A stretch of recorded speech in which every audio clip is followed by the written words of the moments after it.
My name is Elena Vargas. I am 31 years old. 5 years ago, I left Seattle and never looked back. I worked as a developer for a cybersecurity company that served major banks and government contracts. Not only was I good at my job, I was essential. I solved problems that other teams could not even explain. But outside of work, I did not exist, at least not for my family. We had not spoken since 2016. So when my phone vibrated on a quiet Wednesday night in October 2023, I was surprised to see my cousin's name. Sophia was the only one who had my new number. She spoke softly. "Your parents are trying to reach you. They want you to come home for Christmas." I sat slowly on the edge of the bed in my small Brooklyn apartment. "Now they ask after all these years?" "They have been asking around," Sophia said. "They seem serious." I hung up and stared at the wall. I had not thought about my family in months, years really. But the memories came rushing back. I was always the strange one, never the favorite. I remember sitting in a cold office chair at 13 with my knees to my chest while Dr. Ramirez told my parents clearly. "Elena's problems are not from isolation. They come from being ignored." My mother scoffed. "We love both our children equally." But I knew she was lying.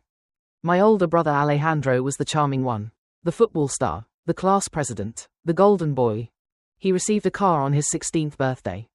I received a second-hand sweater that still smelled like someone else.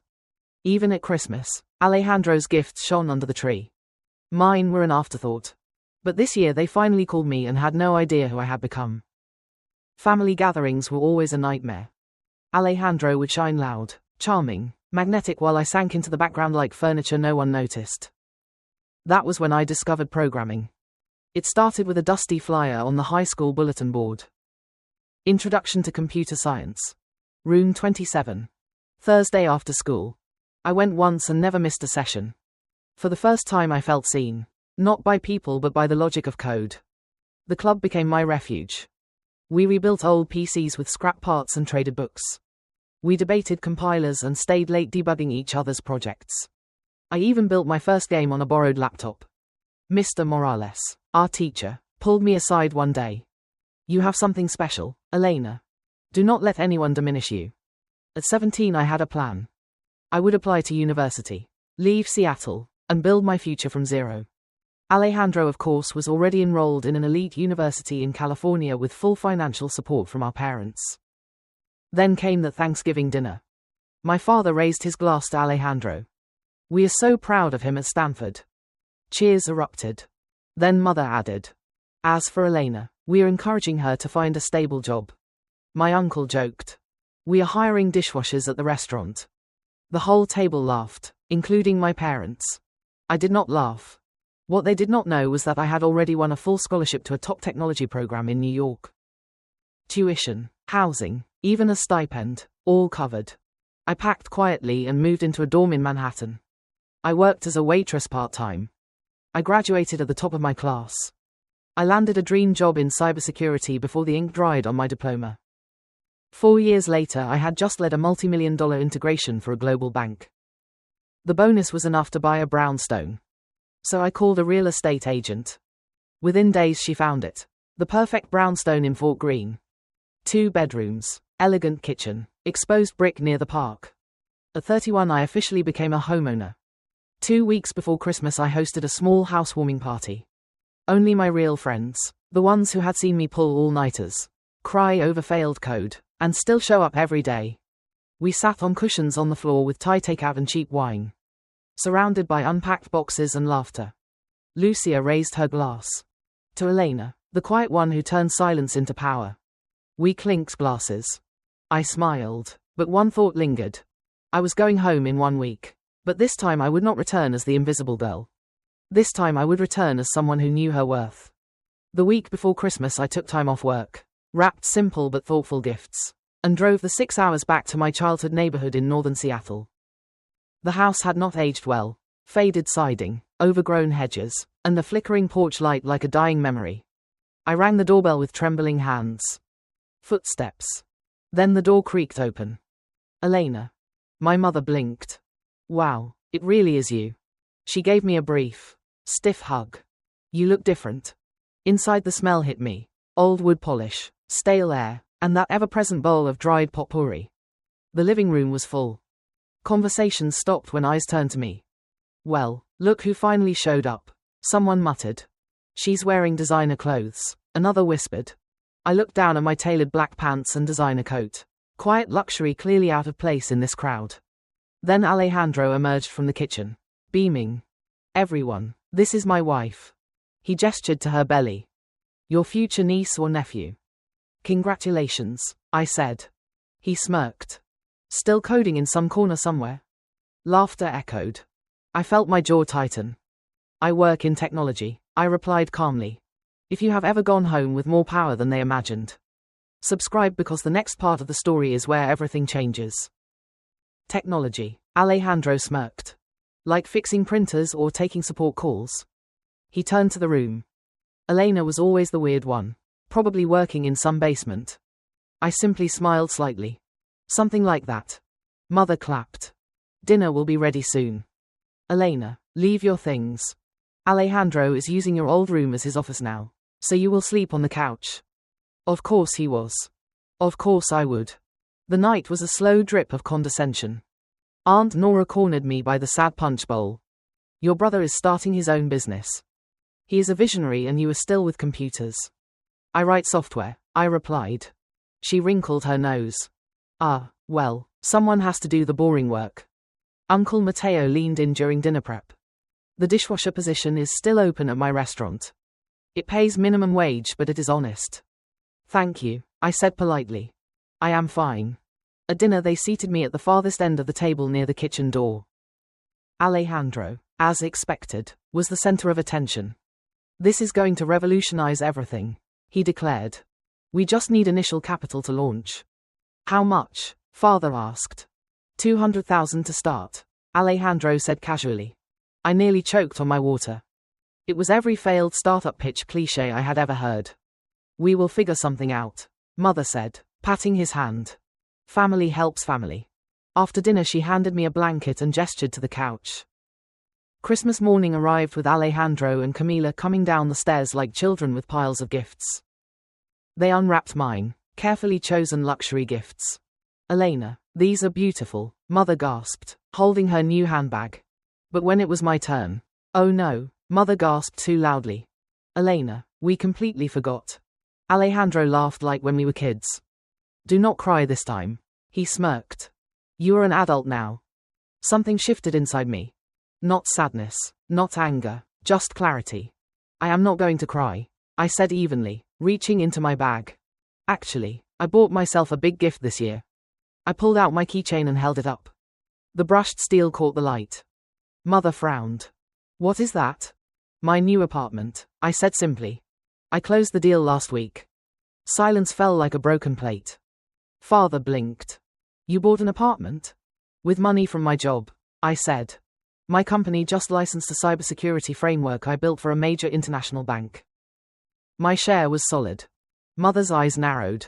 How solid? I shrugged. Around 150,000 after taxes. A fork could have dropped. Alejandro stood with his mouth open. Camila's eyes widened. Mother and father looked at me like I had confessed to double life. What kind of job pays bonuses like that? Mother asked, her voice sharp. I told you, I said calmly. I am a software developer. I build enterprise security systems for Fortune 500 clients. Father leaned in. How long have you been earning this kind of money? Since graduation. Bonuses vary, but my salary has been 6 figures for a while. That was when the switch flipped. Mother stood up, all smiles and sweetness. Darling, why didn't you tell us? We are so proud of you. Father chimed in. Alejandro, did you hear that? Your sister works with Fortune 500 companies. Alejandro clenched his jaw. Camila leaned over whispering something to him. Mother sat beside me. Tell us about this apartment. How many bedrooms? 2 bedrooms. 2 bathrooms. Fort Greene, close to work. She smiled brightly. We should visit you. Family should stay together. I almost laughed. Family, after 8 years of silence. Actually, I said, standing up, I have a long drive ahead. Mother grabbed my arm. You just got here. Stay. Father nodded. We have not even talked about your career. As I packed I could hear low Urgent whispering voices. When I came down the stairs, suitcase in hand, they were waiting. Those anxious, forced smiles already setting off alarms. Before you go, father said, stepping forward, we should talk about Alejandro's business opportunity. As you mentioned, he needs some capital to start. Alejandro smiled like he was doing me a favor. It is a solid investment. Would you be in on the ground floor? How much? I asked dryly. Just 200,000, he said. With what you earn, that is nothing, right? I looked at my parents who once laughed when Uncle Mateo offered me a dishwasher job. My brother who had mocked me his whole life and his wife who chuckled yesterday morning. No, I said. The smiles vanished. What do you mean no? Mother snapped. I mean I am not giving you the money. But we are family, father said, as if the word held weight. I crossed my arms. Where was family when you told me to find my own place the day after graduation? Or when you paid for Alejandro's university but left me to figure it out alone? That was different, mother said. We did not have money back then. You had money for Alejandro, I said. Alejandro snarled, then quickly backtracked. We thought the work would be better for you. I grabbed my suitcase. I have to go. Selfish brat, Alejandro exploded. After everything this family did for you. What did you do? I asked. Raise me. Feed me. That is being parents, not charity. And you made sure I knew I was not wanted. I walked to the door while they followed, still protesting. You will regret this, mother shouted. I won't, I said. And I meant it. When I reached the highway, my phone lit up with calls, texts, guilt trips. I blocked them all. At a rest stop back in Brooklyn, I poured a glass of wine and watched the city sparkle from my balcony. Lucia texted me. I heard what happened. I am sorry for them. Do not be, I replied. This was the best gift they ever gave me. Freedom. She replied with a laughing emoji. Your mom is telling everyone you are ungrateful. Let her, I wrote. That night I slept better than I had in years. The next morning I woke to a flood of messages, but not from my parents or Alejandro. They were from aunts, uncles, and cousins I had not spoken to in years. Your mother told us what happened. How could you abandon your family? Alejandro is trying to build something. You should support him. We always knew you were selfish. One by one I blocked them. Every name and every guilt trip disappeared. Except for Sofia. She called that afternoon. Oh my God, Elena, she sighed. The whole family is imploding. Your mom called everyone saying you are rich and will not help Alejandro. Good for her, I said dryly. She is telling people you have forgotten where you came from. Of course. God forbid they admit the daughter they ignored actually made something of herself. Sofia's voice softened. I am proud of you. For what it is worth. It is worth a lot, I told her. You are the only one I care about staying in touch with. Are you really okay cutting everyone else off? Sofia asked. I cut them off 8 years ago, I said softly. This just made it official. That night I met my friends at our usual spot in Fort Greene. A cozy wine bar with worn leather booths and fairy lights over the bar. I told them everything. Good for you, Lucia said. They sound toxic as hell. Do you think you will miss them? Another friend asked. I thought about it. I do not think I have been mourning the family I never had. This just closed the book.